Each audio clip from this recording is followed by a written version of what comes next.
Good afternoon everyone. कैसे हैं आप सब लोग? अभी तक हमने स्टडी करा है बुटीक किस तरीके से ओपन करना है, क्या क्या चीज़ें ज़रूरी है बुटीक में।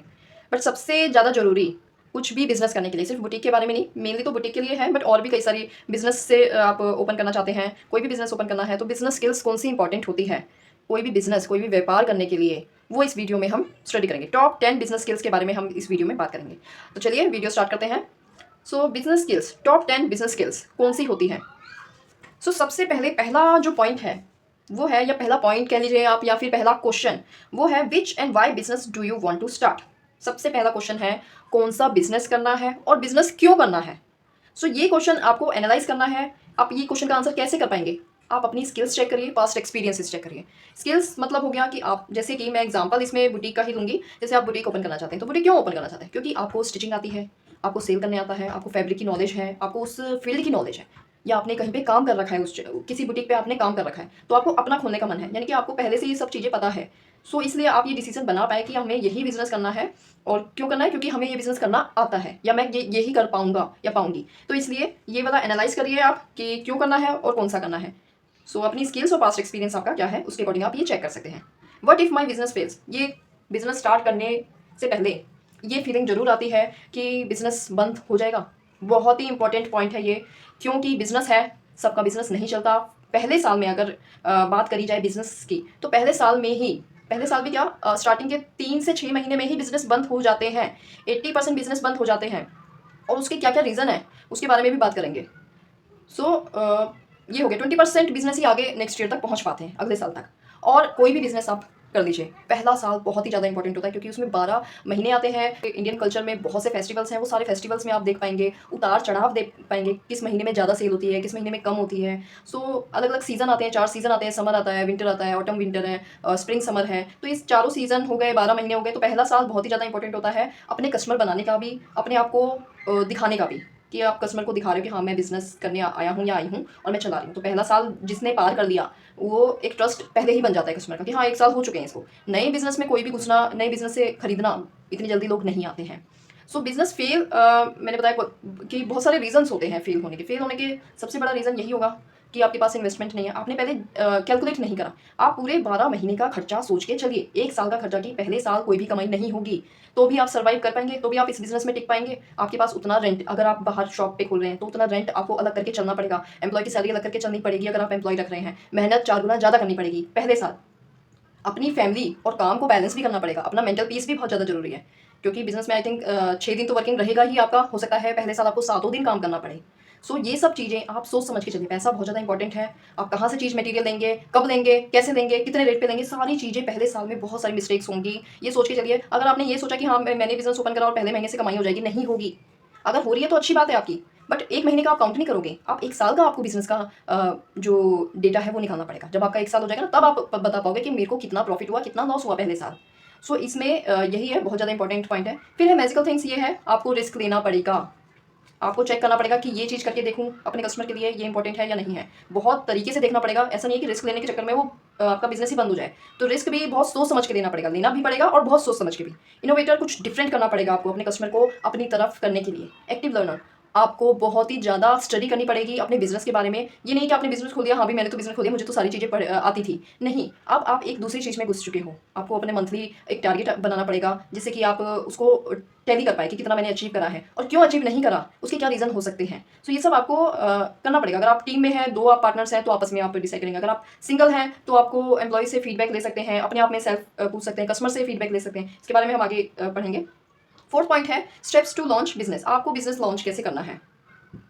सबसे पहले तो आप जहाँ पे खोलना चाहते हैं, अगर बाहर खोल रहे हैं, एक तो है लेडीज़ लोग घर पे खोल देती हैं बुटीक वगैरह, तो घर का ठीक है, घर पे खोल सकते हैं। तभी आपको पता होना चाहिए कि हमारी सोसाइटी में या हमारे इलाके में सूट ज़्यादा स्टिचिंग होती है या फिर ब्लाउज ज़्यादा स्टिचिंग होती है, और वो मुझे करना आता है या नहीं। तो उसमें ये कर सकते हैं। अगर आप बाहर शॉप लेके ओपन कर रहे हैं तो आपको पता होना चाहिए कि मेरे से रिलेटेड जो मैं खोलने जा रही हूँ या जा रहा हूँ, तो उससे रिलेटेड और कितनी शॉप्स हैं और वो कितने टाइम से चल रही हैं, वो कितना अर्न कर पा रही हैं। तो ये पूरा मार्केट का आपको पता होना चाहिए। सोर्सिंग, कहाँ से आपको प्रोडक्ट लेना है, कितने पे लेना है और कितने पे आप बेचेंगे, ये सब चीज़ें इंपॉर्टेंट है। और मार्केटिंग कैसे करेंगे, अपने बिजनेस को लोगों तक कैसे पहुंचाएंगे, कैसे पता लगे जल्दी, क्योंकि स्टार्टिंग में आपने नया बिजनेस खोला है, आपको जल्दी ही लोगों को बताना पड़ेगा, क्योंकि आपको रेंटल भरना है, आपको रेंट देना होगा। आपको जल्द से जल्द मार्केटिंग करवानी पड़ेगी। फिर है सेल्स। सेल कैसे करने हैं, लीगल कुछ लीगल अगर आपको नाम वगैरह करवाना है या जीएसटी नंबर लेना है तो वो सब आप लीगल चीज़ें करवा सकते हैं। बिजनेस नेम सोचना है, लोकेशन सोचनी है, कहाँ पे खोलूँ मैं काम, कहाँ पे चल सकता है। सो ये इसमें हो गया प्रोडक्ट मिस्टेक। जब आप स्टार्ट कर चुके हो तब है do not hold fashion product. Fashion product बहुत ज़्यादा टाइम तक हम नहीं रोक सकते हैं क्योंकि वो फैशन वाली चीज़ें जल्दी से पुरानी हो जाती हैं और लोग फिर ये समझने लग जाते हैं इसके पास तो नई चीज़ें है ही नहीं। तो हमें डिस्काउंट पे देके जल्द से जल्द, अगर हम बात करें तो 6 महीने जो प्रोडक्ट नहीं बिका तो उसको आप समझ लो कि डिस्काउंट पे थोड़ा डिस्काउंट आप देके निकालो। और 1 ईयर अगर हो गया कोई प्रोडक्ट नहीं टच हुआ या फिर ट्राई नहीं हुआ, अगर आप रिटेल शॉप में काम कर रहे हैं या बुटीक में फैब्रिक या रेडीमेड क्लोथ्स सेल कर रहे हैं, तो आप 1 ईयर के बाद उस पर एक अच्छा डिस्काउंट ऑफर लगा के उस स्टॉक को निकालिए, बिकॉज उसका निकलना बहुत ज़्यादा जरूरी हो चुका होता है 1 ईयर के बाद। ज़्यादा हम इस टॉपिक पे बात नहीं करेंगे। How much inventory do I need. Starting में अगर हम क्लोथिंग शॉप ओपन करें तो स्टार्टिंग में हम कितना रखें, वैसे तो देखिए ये शॉप के ऊपर डिपेंड करता है, बट अगर आपकी शॉप नॉर्मल साइज़ की है, एक रूम जितनी आप मान लीजिए, तो आप ये लेके चलिए कि कौन सा वेदर में आप स्टार्ट कर रहे हैं, वेदर इंपॉर्टेंट रखता है, और साइजेस कौन से रखने हैं आपको, प्राइस रेंज क्या चलेगी अ, उस जगह पे, उस लोकेशन पे। आसपास की शॉप्स अगर हैं तो उनसे आप आइडिया लीजिए, तो किसी और को भेज के आप पूछवा सकते हैं कि उसकी शॉप पे क्या क्या मिल रहा है, कितने में मिल रहा है और क्या क्वालिटी है, ये सब आप इवेल्युएट कर सकते हैं मार्केट रिसर्च में। सो स्टार्टिंग में आप अगर नॉर्मल शॉप है आपकी, ये तो मिनिमम है कि 50 डिज़ाइन आपके पास होना चाहिए और 50 डिज़ाइन में 3 कलर होने चाहिए। तो ये हो गया 150 पीसेस, यानी कि स्टार्टिंग अगर आप करेंगे तो 150 पीसेस से नीचे एक कलेक्शन नहीं बन पाता है। इसमें भी आप different different prices, different fabrics, different design के रखने पड़ेंगे आपको। सेट गोल्स की अगर बात करें तो हमें एक गोल, एक टारगेट बना के चलना पड़ेगा कि हमें कितना कमाना है, हमारे पहले एक्सपेंसेस कितने हैं, हमारा रेंटल कितना है, हमारी एम्प्लॉय की सैलरी कितनी है, हम एक प्रोडक्ट बेच रहे हैं तो हमारा कितना मार्जिन बनता है। तो उसके अकॉर्डिंग हमें एक गोल सेट करना पड़ेगा कि हमारे पास कुछ बचे। फर्स्ट ईयर में शायद नहीं बचेगा बट हम गोल तो सेट कर सकते हैं। सो प्रोडक्ट कितने का रखना है, रेवेन्यू का हम गोल से बना सकते हैं। टीम का अगर आपके पास 2 एम्प्लॉय है तो एक दोनों को अलग अलग टारगेट दे दिया, हर एम्प्लॉय को इंडिविजुअल टारगेट दे सकते हैं। लर्निंग एम्प्लॉय को और खुद को भी हर चीज़ की नॉलेज अपनी इंप्रूव करती जाना है। ये नहीं है कि आपके पास जितनी नॉलेज है वो इनफ है। अगर जिस दिन आपने ये चीज़ समझ ली कि मेरी नॉलेज बहुत है, मुझे बहुत नॉलेज है, तो वहीं पे ही आपकी नॉलेज खत्म होगी। ये आप समझिए, हर टाइम आपको अपनी नॉलेज को इंक्रीज करते ही जाना है। सो यहाँ पे आ गया कस्टमर एंड मार्केटिंग। कस्टमर को बहुत अच्छे से ट्रीट करना है, मार्केटिंग अच्छे से करना होगा जिससे कि कस्टमर वापस आ पाए और न्यू कस्टमर बन पाए मार्केटिंग के जरिए। फिर कम्युनिकेशन आप किस कस्टमर को कोई ऑफर के बारे में बताना चाहते हैं या फिर न्यू स्टार्टिंग में तो आपको मार्केटिंग करनी पड़ेगी। जब कस्टमर आपके बन गए, जो आपके रेगुलर कस्टमर हो गए या वन टाइम विजिट उन्होंने कर रखा है, तो स्टार्टिंग में उनके नंबर लेना स्टार्ट कर दीजिए, नाम लेना स्टार्ट कर दीजिए, कहाँ से आ रहे हैं वो कस्टमर। जैसे कि आपके पास कभी भी आगे ऑफर आता है या उन्होंने कुछ डिमांड करी आपके पास उस टाइम नहीं है, तो आप बाद में जाके उन्हें व्हाट्सएप कर सकते हैं। वैसे व्हाट्सएप ही मेन है, ईमेल एंड वेब भी आप यूज़ कर सकते हैं, बाकी व्हाट्सएप आजकल बहुत कॉमन है, तो ये नंबर ईजिली लोग दे भी देते हैं कस्टमर, और आप इसलिए उनको मैसेज कर सकते हैं। बट मैसेज ऐसे नहीं, बार बार मैसेज अगर करेंगे तो कस्टमर इरिटेट हो जाएगा। तो आपको एक ये भी सेट करके रखना पड़ेगा कि वंस इन अ मंथ या कोई डिफरेंट कोई आपके पास कलेक्शन आए तो तभी आप मैसेज करें। फालतू के मैसेज करोगे कस्टमर इरिटेट होगा, आपका नंबर ब्लॉक करेगा या फिर वो इग्नोर करेगा। सो हमें वो नहीं चाहिए, हमें चाहिए कि कंफर्टेबल हमें अपनी बात कस्टमर तक पहुंचानी है। तो बस इतना रहे कि कस्टमर को ओके लगे कि हाँ कुछ बात आई है, कुछ न्यू इन्फॉर्मेशन है। हैबिट्स, हमारी हैबिट्स बहुत ही ज़्यादा रोल प्ले करती है बिजनेस में, कि हम डेली कैसे काम करते हैं, वीकली कैसे काम करते हैं, मंथली, क्वार्टरली एंड ईयरली।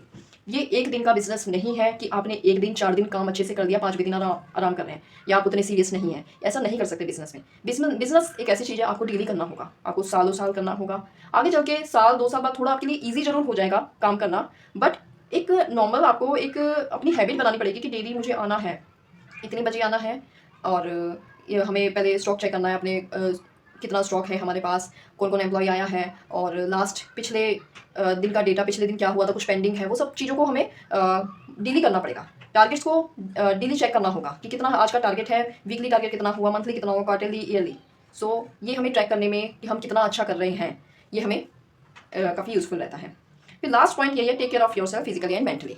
ये सब चीज़ें तो हमने कर दी। सबसे ज़्यादा इंपॉर्टेंट है, पैसा आप शायद कमा लेंगे, बट वो पैसा क्या, जब आप फिजिकली अपनी हेल्थ को आपने ख़राब कर दिया या मेंटली आपकी हेल्थ ख़राब होगी, वो पैसा काम मेरे हिसाब से नहीं आएगा। आप फिजिकली आपका ठीक होना, आपको कोई बीमारी ना लगे, इस लेवल पे आप इस तरीके से काम करें कि कोई बीमारी ना लगे, कोई मेंटली स्ट्रेस ना हो, क्योंकि बिजनेस में स्ट्रेस तो होगा, नौकरी में भी होता है, बिजनेस में तो होगा ही। पूरे हर दिन एक जैसे नहीं होते, किसी दिन बहुत अच्छी सेल होगी, किसी दिन कुछ भी नहीं होगा। तो ऐसे पूरा इसलिए 1 साल बोला जाता है, जिससे कि आप हर दिन को इवेल्युएट कर पाएँ कि कब किस महीने में ज़्यादा सेल होती है, कौन से महीने में कम होगी, क्यों होगी, किस वजह से। तो इसलिए 1 ईयर बोला जाता है। सो आपको मेंटली अपने स्ट्रेस को मैनेज करना आना चाहिए। आप जैसे घर पर जा रहे हैं, काम करके घर पर जा रहे हैं, तो आप अपना स्ट्रेस को काम तक रखिए, इस तरीके से आपको करना पड़ेगा। आपको प्रॉपर नींद लेनी है, खाना पीना अपना टाइम पे लेना है, और काम भी अच्छे से करना है, जब भी आप लॉन्ग टर्म बिजनेस को कर पाएंगे। सो चलिए, यहाँ पे हमने 10 मेन इंपॉर्टेंट स्किल्स के बारे में बात करी है जो कि बिजनेस के लिए बहुत ही ज़्यादा इंपॉर्टेंट है। आगे नेक्स्ट वीडियो हम और रिलेटेड टू बिजनेस की बनाएंगे, वो आप चेकआउट करिएगा, जिससे हमें और बिजनेस किस तरीके से करना है उसमें काफ़ी हमें मदद मिलेगी, काफ़ी हेल्पफुल रहेगा आपके लिए अगर आप न्यू बिजनेस स्टार्ट कर रहे हैं। कोई भी बिजनेस हो सकता है ये। और तो चलिए यहाँ पे स्टॉप करते हैं, नेक्स्ट वीडियो में मिलते हैं। Bye bye, take care, thank you for watching.